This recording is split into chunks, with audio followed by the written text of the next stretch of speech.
All right, today we're going to be talking about the fundamental theorem of calculus, and this is going to be the second part, aka part 2. We have h of x, which is the integral from 2 to x cubed cosine t dt, and we want to find an equation for h of x that does not involve the integral sign. So essentially, this is just asking us to take the antiderivative and call it a day. So here, we're going to have h of x, and then if we take the integral of cosine of t, that's just going to be sine of t. And we're going to evaluate that with my upper limit being x cubed and my lower limit being 2. So h of x is going to be sine x cubed minus 2. Now, part B says find h prime of x, aka observe the chain rule. So if I know that h of x, which is what we found earlier, was sine x cubed minus 2, then h prime of x is going to be using the chain rule, cosine x cubed. Then we have the chain being 3x squared, and then minus 0 because the derivative of 2 is just 0.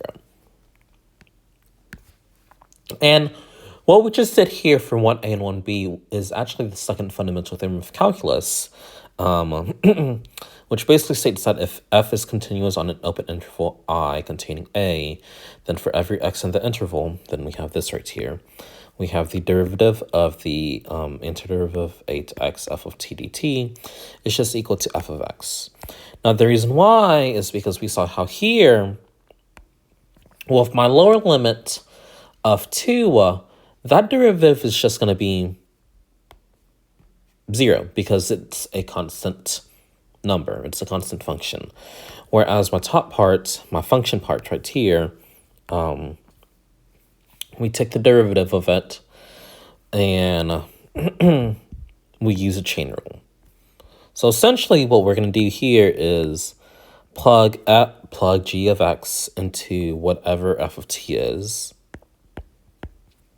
and then take the derivative of g of x. Granted that you have an upper limit that is a function and a lower limit that is a constant. Because remember that the a value doesn't really matter in terms of this because the derivative of a constant is just going to be 0. Okay, so looking at 2, 3, 4, and 5, we are just seeing the second fundamental theorem of calculus. So we're going to take the derivative of the integral of 0 to x of 1 over 1 plus t squared dt. Going to substitute in my upper limit of x into my f of t, or my function. So I'm going to get 1 over 1 plus x squared.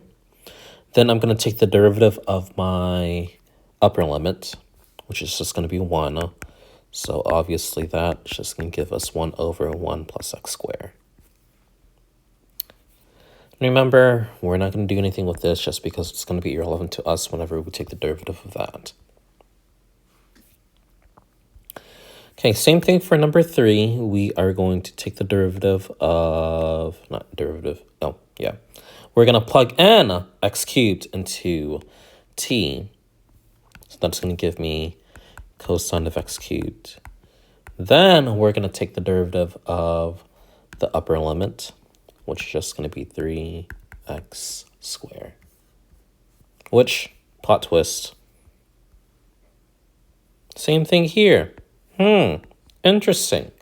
Once again, my a value doesn't matter. My lower limit of pi over 2, my lower limit of t right here, it doesn't matter. Now, for number 4, you will notice that my lower limit right here is ln of x. We want our function to be my b value, so what I need to do here is rewrite it so that I have ln of x, my function, as my b value, aka my upper limit. Oops. Once we do that, then we could substitute in ln of x into t and then take the derivative of ln of x. So now this is going to give us negative cosine, and then ln x squared minus 1, and then the derivative of ln x is just 1 over x. So we have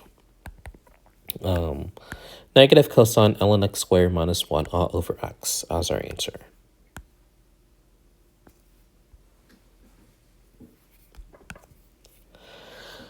Number 5, I'm going to substitute n sine into my t. So that's going to give me the square root of sine of x. And then I'm going to take the derivative of sine of x, and that's just going to be cosine of x. So the square root of sine of x times cosine of x.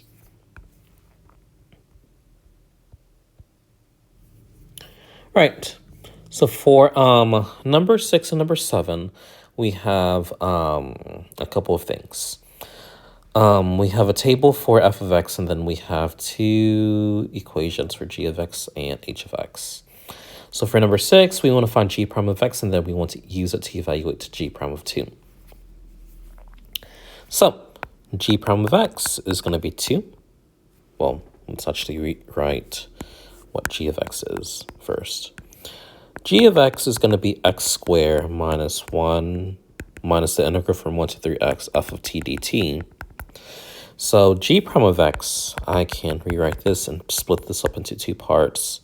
So I'm going to have d dx of x squared minus d dx of the integral from 1 to 3x f of t dt. The derivative of x squared is just going to be 2x.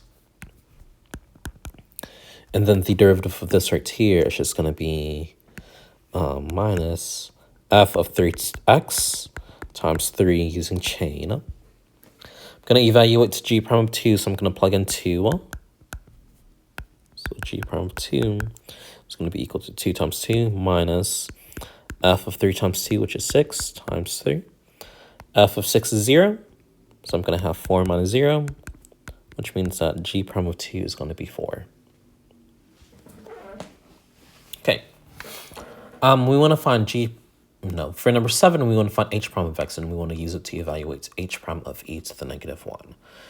Okay, so h prime of x is this little thing right here, and hopefully you guys notice that this is essentially the same thing as what we just did on number 4. So I'm just going to copy that down, and then I'm going to evaluate where x is e to the negative 1. So now I have negative cosine ln e to the negative 1 squared minus 1 all over e to the negative 1.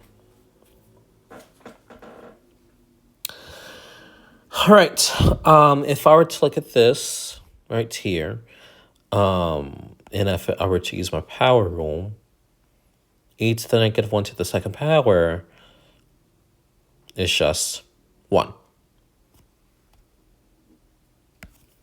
So now I have negative cosine ln of e to the 1 minus 1 all over e to the negative 1.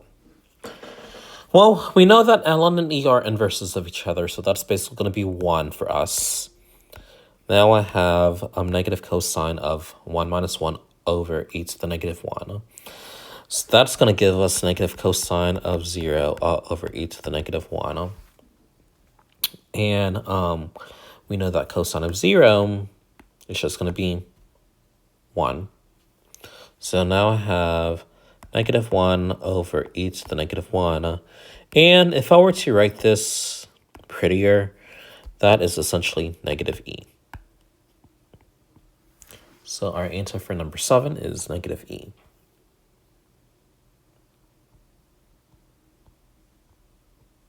Okay. So for these next set of problems, we are going to be talking about the net change theorem and what that is. And we are going to do that in the next video.